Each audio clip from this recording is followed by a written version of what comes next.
ओम नमः शिवाय। शिवजी सदा सहाय। ओम नमः शिवाय। गुरुजी सदा सहाय। जय गुरुजी। शुक्राना गुरुजी। शिवपुराण श्री शतरुद्र संहिता 38वां अध्याय। अर्जुन द्वारा शिवजी की तपस्या करना। नंदीश्वर बोले, हे सनंत कुमार जी। अर्जुन भक्ति भावना से गंगा जी के तट पर बैठकर भगवान शिव की आराधना कर रहे थे। शिव मंत्र के जाप से उनका अतुल तेज प्रकाशित हो रहा था। पांडवों को अर्जुन का तेज देखकर विजय में कोई संदेह ना रहा। जब अर्जुन तपस्या करने के लिए उनसे दूर गए, तब अर्जुन के वियोग से द्रौपदी और अन्य पांडव बहुत दुखी थे, परंतु उनके मन में अटूट विश्वास था कि शिवजी की भक्ति से उनका निश्चय ही कल्याण होगा। उनके दुख को जानकर एक बार व्यास जी फिर उन्हें समझाने के लिए उनके पास आए। उन्हें देखकर पांडव बहुत प्रसन्न हुए और उनका आतिथ्य सत्कार करने लगे। तब महामुनि व्यास ने उन्हें उपदेश दिया और अनेक कथाएं सुनाई, परंतु पांडवों का दुख दूर ना हुआ। एक दिन युधिष्ठिर ने महामुनि व्यास से प्रश्न किया, हे महाप्रज्ञ, जिस प्रकार के दुख और कष्टों का हम भोग कर रहे हैं, क्या पहले भी किसी की ऐसी परिस्थिति का सामना करना पड़ा होगा? युधिष्ठिर के इन प्रश्न को सुनकर व्यास मुनि कहने लगे कि पांडवों, निश्चय ही तुम्हारे साथ कौरवों ने छल किया है, परंतु अनेकों सिद्ध पुरुषों ने इससे भी अधिक दुखों को हंसते हंसते झेला है। निषद देश के स्वामी नल, सत्यवादी राजा हरिश्चंद्र, श्री रामचंद्र जी ने भी इन कष्टों को हंसकर झेला है। ये तो सप्त पुरुषों का स्वभाव रहा है कि वे विपरीत परिस्थितियों और दुखों में भी विचलित नहीं होते और सदा सत्य के मार्ग पर ही आगे बढ़ते रहते हैं। मानव को तो दुख झेलने ही पड़ते हैं। बचपन, युवावस्था, वृद्धावस्था, सभी में मनुष्य को दुख और कष्ट प्राप्त होता है। इसीलिए अपने मन को मत भटकाओ और सत्य के मार्ग का अनुसरण करो, क्योंकि शिवजी सत्य से प्रसन्न होते हैं। इसीलिए सभी मनुष्यों को सत्य के पथ पर चलना चाहिए।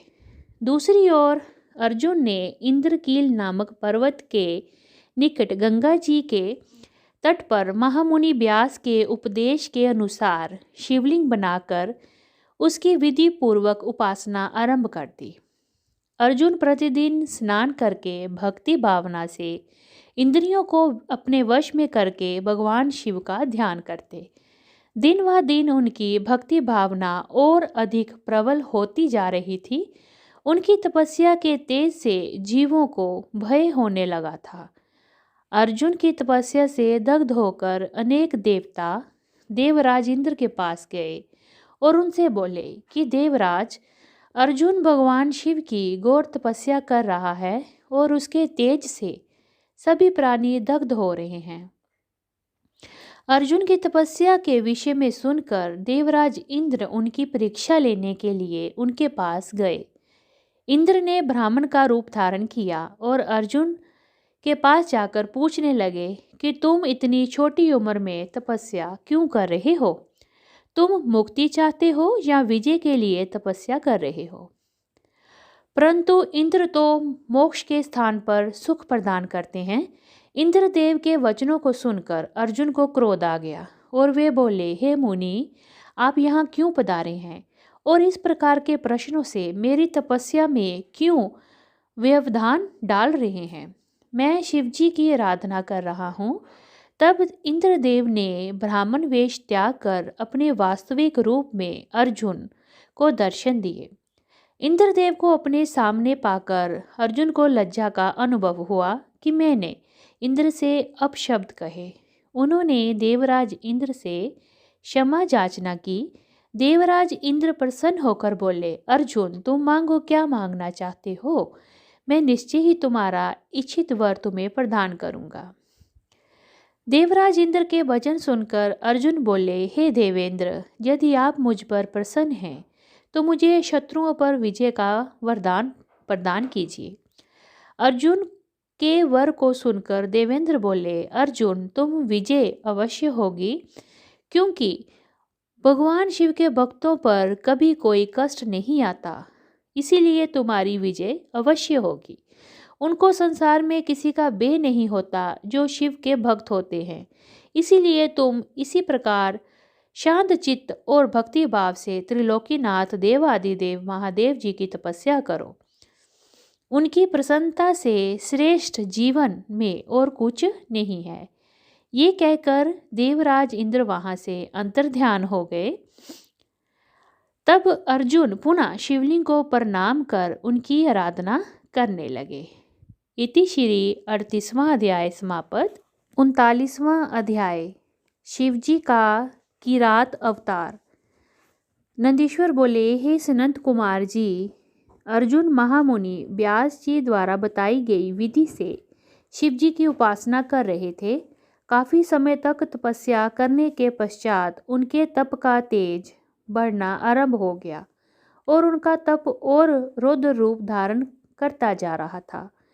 अर्जुन ने एक पैर पर खड़े होकर सूर्य की ओर देखते हुए पंचाक्षर मंत्र का जाप करना आरंभ कर दिया। उनके तप के प्रभाव से सभी प्राणी, जीव जंतु और देवता दग्ध होने लगे। अर्जुन की इस घोर तपस्या के विषय में दुर्योधन को ज्ञात हुआ। उसने मूक नाम के दैत्य को अर्जुन के पास शुकर का वेश धारण करके भेजा। वह दुष्ट राक्षस अनेक प्रकार की ध्वनि निकालता और वृक्षों को उखाड़ता हुआ अर्जुन के तप के स्थान के निकट पहुंचने लगा। तब अर्जुन का मन एकाएक व्याकुल हो उठा और उन्होंने पलटकर उस कपटी राक्षस को देखा और मन में विचार किया कि जिसे देखकर मन व्याकुल हो वह अवश्य ही हमारा शत्रु होता है। ये विचार मन में आते ही अर्जुन को दुर्योधन का छल कपट याद आ गया। अर्जुन ने बैठे बैठे ही उस पर बाण चला दिया। उसी समय स्वयं भक्त वत्सल भगवान शिव भी अपने भक्त अर्जुन के ऊपर आए संकट को देखकर उनकी रक्षा व परीक्षा हेतु तुरंत वहां आ गए और उन्होंने भी उस बहुरूपीय राक्षस पर अपना बाण चला दिया। उस समय देवादिदेव महादेव जी ने भील का वेश धारण कर रखा था। उनके शरीर में श्वेत धारियां थीं और वह कच्छ बांधे हुए थे। उनके कमर पर तरकश और हाथ में धनुष बाण था और वह भी उसी शुकर का पीछा कर रहे थे। भील रूपी भगवान शिव और अर्जुन दोनों के बाणों ने एक साथ उस शुकर को अपना निशाना बनाया। शिवजी का बाण उस विशाल शुकर की पूंछ में और अर्जुन का बाण उसके मुख पर लगा। उस भयंकर आघात को वह सह नहीं सका। पल भर में ही भयानक शब्द करता हुआ वह धरती पर गिर पड़ा और उसके प्राण पखेरु उड़ गए। उस समय सब देवता भगवान शिव की जय जयकार करने लगे। शुकर रूपी दैत्य के मारे जाने पर दोनों बहुत प्रसन्न हुए। अर्जुन सोचने लगे कि ये भयानक दैत्य अवश्य ही मुझे मारने के लिए आया था, परंतु भगवान शिव ने आज मेरी रक्षा की और मुझे बचा लिया। उन्होंने ही मुझे सद्बुद्धि देकर उसे मारने की प्रेरणा मेरे मन में जगाई। ऐसा विचार मन में आते ही अर्जुन ने भगवान शिव के चरणों में प्रणाम किया और पुनः भक्ति भाव से शिव स्तुति शुरू कर दी। इति श्री 39वां अध्याय समाप्त। ओम नमः शिवाय। शिवजी सदा सहाय। ओम नमः शिवाय। गुरुजी सदा सहाय। जय गुरुजी। शुक्राना गुरुजी।